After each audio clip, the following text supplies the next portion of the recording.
Барлықтарыңызға сәлем. Бүгін сіздермен бірге папа пицца істеп үйренеміз. 5 минутта дайын болады.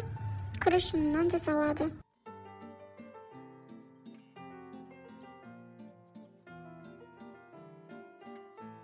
Сіздермен жасалу жолымен бөлісейін. Ең алдымен 2 үлкен қасықта қаймақ немесе айранды кесеге құйып аламыз. Оның артынан 1 жұмыртқа немесе 2 жұмыртқа саламыз. Негізінде 2 жұмыртқа жақсырақ шығады. Сосын тұз саламыз дәміне қарай. Сосын араластырамыз. Үстіне үй жағдайында істелген 3 үлкен қасықта ұнды, яғни ас қасықта ұнды саламыз. Және де тағы да жақсылап араластырамыз. Комочек қылмайтындай етіп араластырамыз.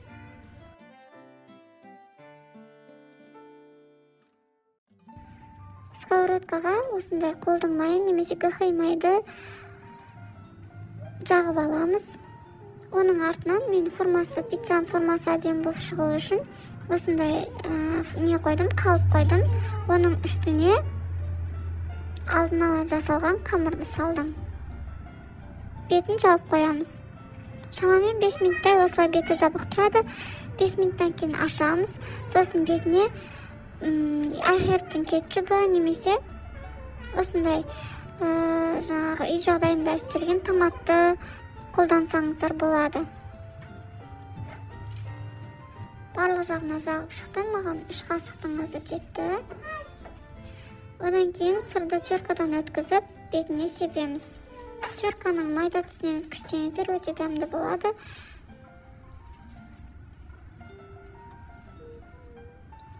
Барлық сырды жағып болғаннан кейін бетін тағы да жауып қалдырамыз.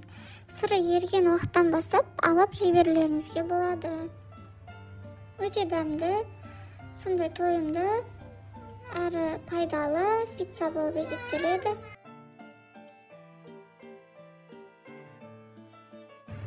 Сіздерге де жасап көруге кеңес беремін. Егер де видео ұнаған болса, лайк басып, комментарий қалдырып, каналыма жазылуды ұмытпаңыздар. Тағы да папа рецепттер күтетін болсаңыздар, комментарийде жазып қалдырсаңыздар болады. Ас болсын барлықтарыңызға.